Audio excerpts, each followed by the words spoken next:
Estás escuchando Pampa al Susto, un podcast donde te contamos las historias más raras y extremas de personas con enfermedades físicas y mentales que te hará cambiar lo que piensas sobre la salud. Pampa al Susto.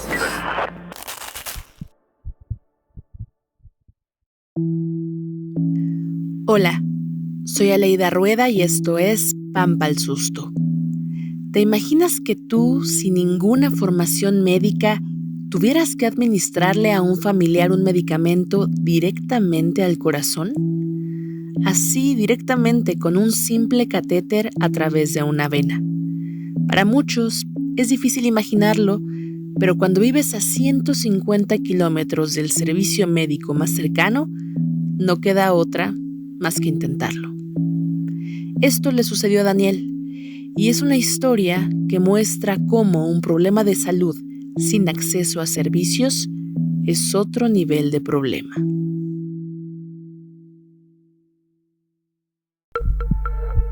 Lo que quieres es proporcionar una buena calidad de muerte. Y bueno, cerramos el día en que ninguno de los médicos quería. Una buena calidad de muerte. Digo, ¿qué puede pasar? Que me equivoque, sí, pero más vale arriesgarme a que esté así mi mamá, ¿no? Uh-huh. Y bueno, le digo que sí. Una buena calidad de muerte.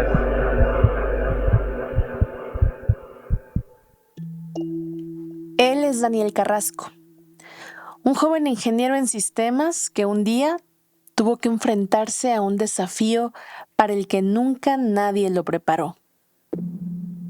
Daniel tuvo que aprender a colocar un catéter en el cuello de su madre para ayudarla a tener una muerte tranquila. Esta es la historia de Daniel y su madre, pero también es la historia de muchas personas con enfermedades terminales y que viven alejadas de hospitales, servicios de salud, médicos y medicamentos que necesitan para pasar sus últimos días sin dolor. Realmente mi mamá le detectaron la enfermedad en enero. Todo empieza en enero de este año. En enero de 2020. Cuando a la mamá de Daniel, doña Natalia, le detectaron cáncer de ovario en enero del 2020, ya era demasiado tarde.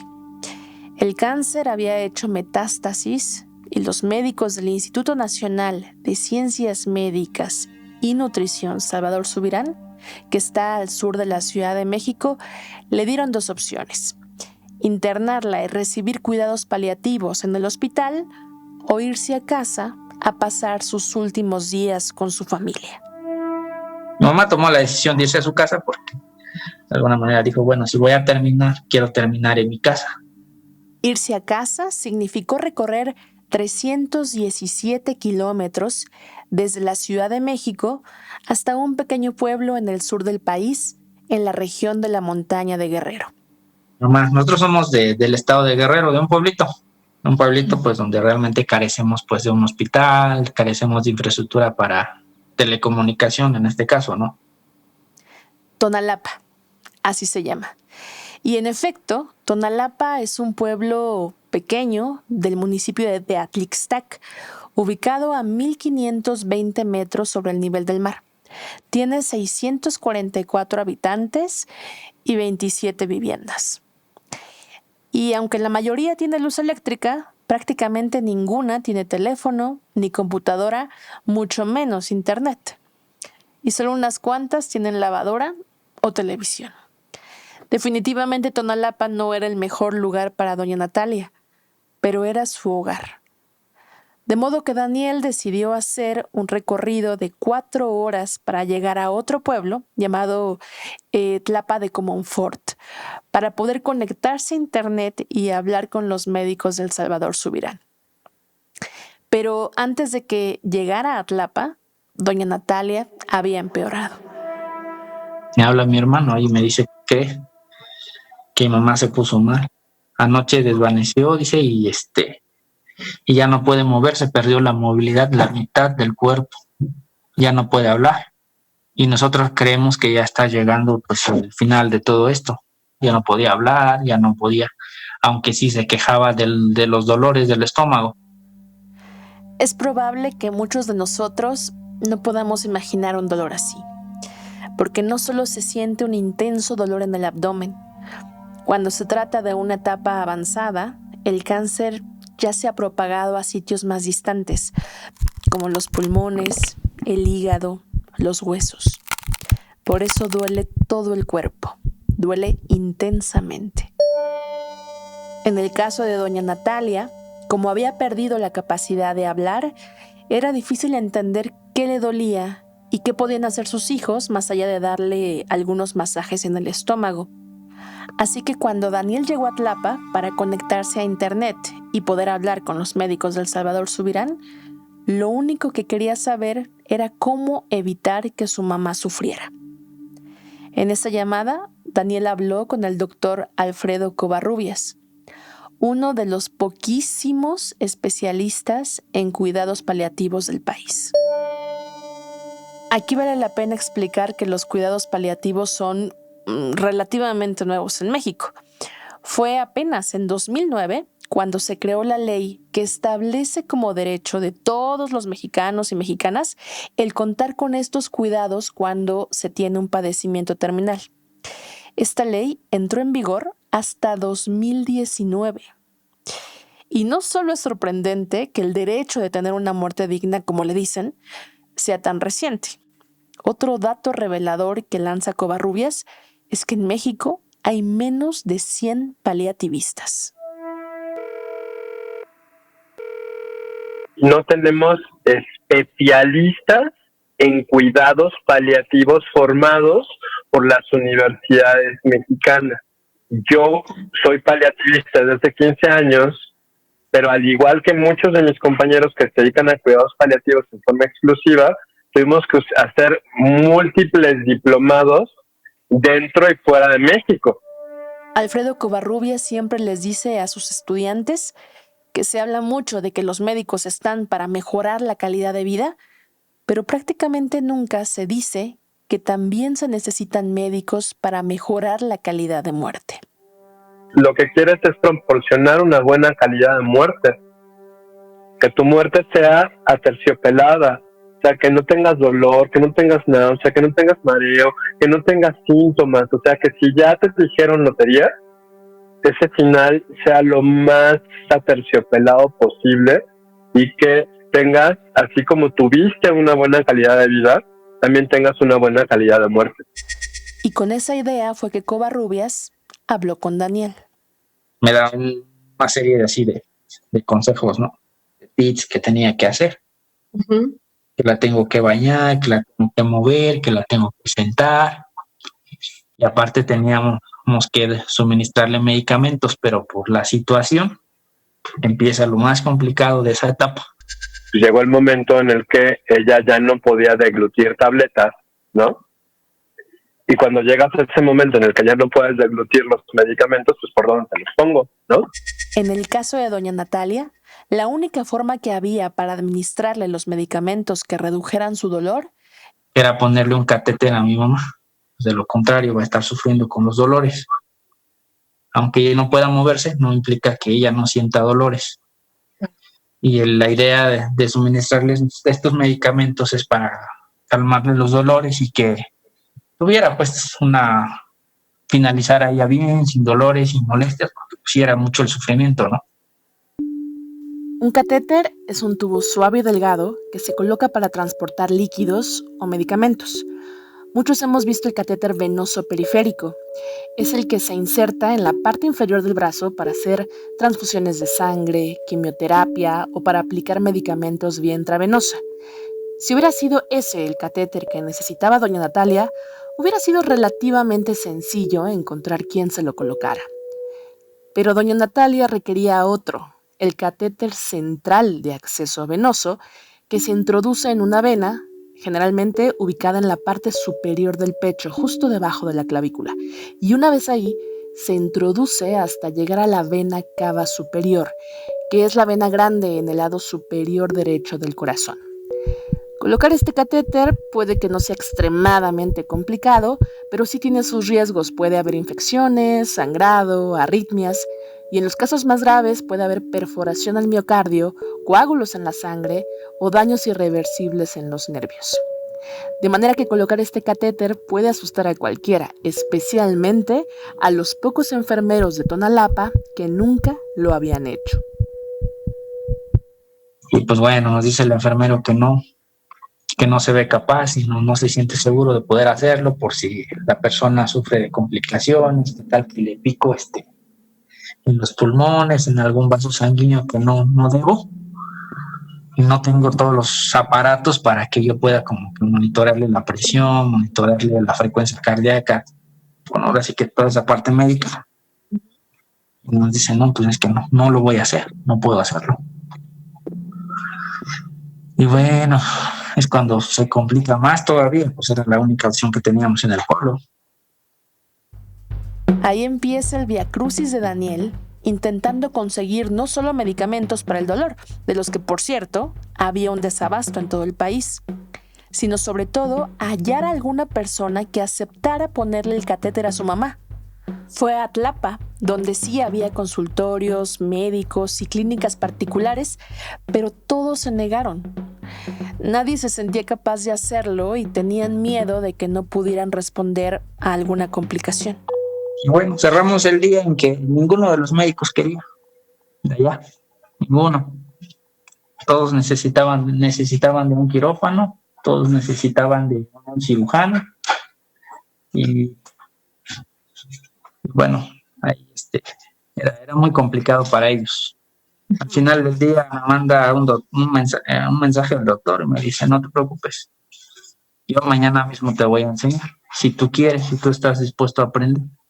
Dice, no es nada de otro mundo, no tiene nada de complicado todo esto. Si tú quieres, yo mañana te enseño. Y el paciente, las condiciones del paciente no incluyen alteraciones en la coagulación que favorezcan sangrados, ¿no? Pues una de las vías que se puede utilizar es la vía subcutánea.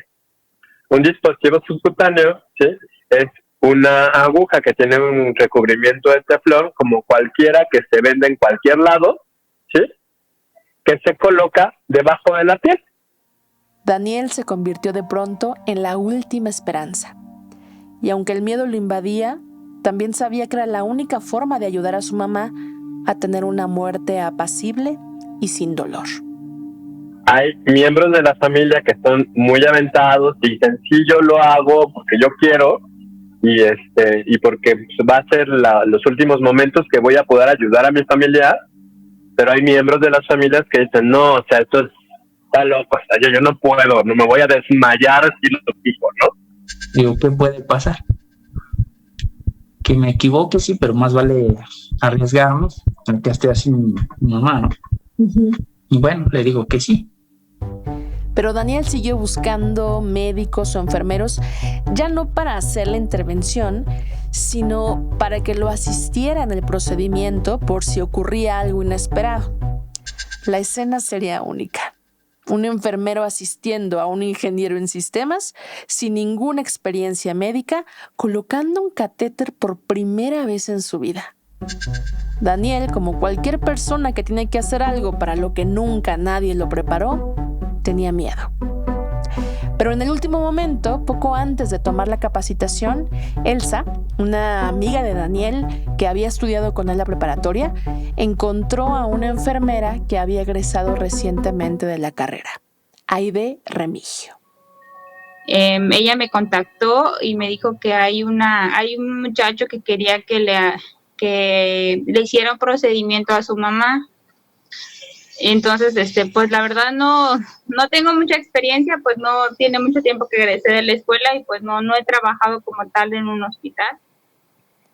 En un primer momento, cuando supo en qué consistiría el procedimiento, Aide se negó a hacerlo.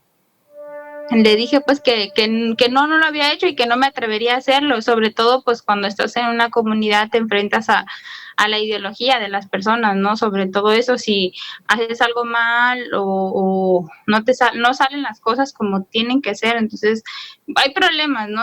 Y el miedo también de los familiares, ¿no? Pero pues Daniel, que es el hijo de la paciente, me dijo pues que recibiría yo una capacitación por Zoom, por parte del doctor Alfredo Covarrubias. Eso le dio confianza. Así que a pesar del miedo y la falta de experiencia, Aide aceptó tomar la capacitación con Daniel. Y me dice que ella puede aprender contigo. Le da miedo, pero si el doctor la va a capacitar, le va a decir cómo, ella lo hace. Y yo, pues ok, los dos aprendemos. Así que los tres, Daniel, Elsa y Aide, se reunieron para tomar la capacitación por parte de Covarrubias para aprender a poner un catéter. El mayor de los riesgos era que no aprendieran nada o que por la inseguridad decidieran ya no intentarlo, pero había otros retos. Una, que no se fuera la luz ahí, porque pasa mucho que los pueblos se va la luz. Dos, que el internet fuera soportar la videoconferencia. Como es muy limitado el internet, a veces pues no es posible hacer este tipo de videoconferencias, ¿no? El internet y la luz funcionaron aceptablemente bien, así que Covarrubias les explicó en menos de 2 horas cómo hacer la intervención paso por paso. Me atreví, recibí la capacitación. Al principio sí me dio miedito, yo estaba ahí de incógnito, pensé que nadie me estaba escuchando, pero sí, estaba ahí viendo la capacitación. Nos mostró todo el ejemplo el doctor Covarrubias y sinceramente pues sí, él lo hizo ver muy fácil, él lo hizo ver muy simple y pues nos dio esta confianza, ¿no? Yo creo que porque después él amablemente, pues ahora sí que nos dijo, perdónenme, pero me tengo que quitar la playera para mostrarles yo mi pecho y decirles en dónde. Cómo tienen que saber en dónde, cómo tienen que identificar el músculo, la parte donde le van a colocar. Y bueno, nos hace toda una muestra ahí, nos dice cómo, ahora sí que paso a paso, qué podíamos esperar, qué no. Y cuando vimos el procedimiento, pues realmente era algo muy sencillo, ¿no? Para alguien de medicina. Uh-huh. Ajá, aún no siendo de medicina, aún sí se veía, no se veía tan complejo como nos habían dicho, que necesitaban de un quirófano, de un especialista, no. Básicamente era agarrar, identificas como que el músculo del pecho, se levanta un poquito, se inserta una aguja, se deja ahí y ya se suministran los medicamentos. Yo creo que todo su equipo de trabajo, te tratan tan bien y te hacen sentir esa confianza en ti que pues dije, no, pues sí, lo voy a hacer. Y ya me ayudaron, me dijeron que no tuviera miedo, que me dijeron las posibles consecuencias o efectos secundarios que podía tener. Entonces, y pues sobre todo también porque terminaron la capacitación y ese mismo día se trasladaron a Tonalapa para que Aide, quien ya estaba convencida de que ella sí podía hacerlo, le pusiera el catéter a doña Natalia, para quien cada minuto significaba un calvario. Cuando llegamos, mi mamá se estaba quejando, hacía señas como que quería algo. Ya no podía hablar, se tocaba el abdomen, se tocaba el pecho, movía los dedos, uh-huh. Se rascaba así en el cuello. No estaba tranquila, pues estaba muy inquieta. La encontré un poco así como sufriendo todavía sobre el dolor, entonces pues decidimos apurarnos y hacerle el procedimiento. En unos minutos, Aide hizo el procedimiento. Lo hizo como en 15 minutos. Con miedo y todo, como en 15 minutos quedó el procedimiento. Le puso el catéter, le puso el medicamento, le suministró suero y se quedó 1 hora más a vigilar a mi mamá. Y finalmente sentí pues yo un gran alivio, ¿no? Finalmente mi mamá está con el medicamento. 10 minutos después del procedimiento, del medicamento, mi mamá se quedó tranquilita. Ya, realmente con nosotros como familia sentimos que por fin habíamos logrado poder quitarle el dolor o las molestias que ella estaba presentando. Doña Natalia pudo descansar y después de 3 días falleció, tranquila, sin dolor. Ahora, a la distancia, Daniel reflexiona sobre lo que significa querer paliar el dolor de una persona que quieres y darte cuenta que no tienes los medios para lograrlo. Es complicadísimo. Estando aquí, pues en la ciudad, no es complicado, ¿no? Porque te dan el nombre, vas a la farmacia, lo pides así, uh-huh. Te la dan. pero pues en un pueblo, en un lugar donde pues no venden medicamentos para empezar de alta de especialidades. Entonces hasta para el nombre del medicamento era complejo. Doña Natalia es una de las muchas personas con enfermedades terminales que además de la muerte deben enfrentar la falta de acceso a medicamentos, clínicas de salud, información y médicos especialistas en cuidados paliativos. Pues mire, aquí, como le digo, en la región de la montaña hay mucha gente que muere con mucho dolor, muere sin tomar medicamentos, sin ser tratados. Por lo mismo, pues que no hay un hospital cercano, no hay o no hay la posibilidad económica de llevarlos a uno. Sí, no, le digo, o simplemente los familiares no dejan que toques a sus familiares por el mismo desconocimiento de qué le vas a aplicar, qué le vas a hacer. Entonces, todo eso influye a que el paciente pues no tenga una muerte digna o simplemente mueren con mucho dolor, pues. En teoría, todos los mexicanos deberíamos tener el derecho asegurado de morir sin dolor, sin importar quiénes somos ni dónde vivimos. Pero no es así. Las carencias del sistema de salud hacen que la ciencia y la infraestructura que permiten darnos una muerte sin dolor se concentren únicamente en ciertos lugares y se deje sin esa atención y sin ese derecho a las personas que viven alejadas de los puntos de privilegio. Pero frente a las carencias en los sistemas de salud, relucen otras cosas, otras fortalezas, otras personas que hacen que aún en las condiciones menos privilegiadas haya formas de morir con el enorme privilegio de hacerlo sin sufrir. Ahora sí que pues gracias a la tecnología, la disposición del doctor, de todos, todo el equipo, fue como pudimos de alguna manera darle una muerte digna a mi mamá y evitáramos que sufriera tanto.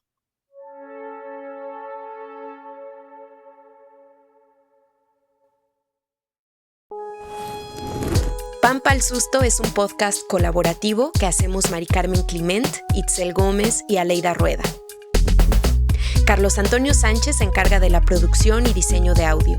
El diseño gráfico lo hicieron Alonso Monroy y Luis Novoa.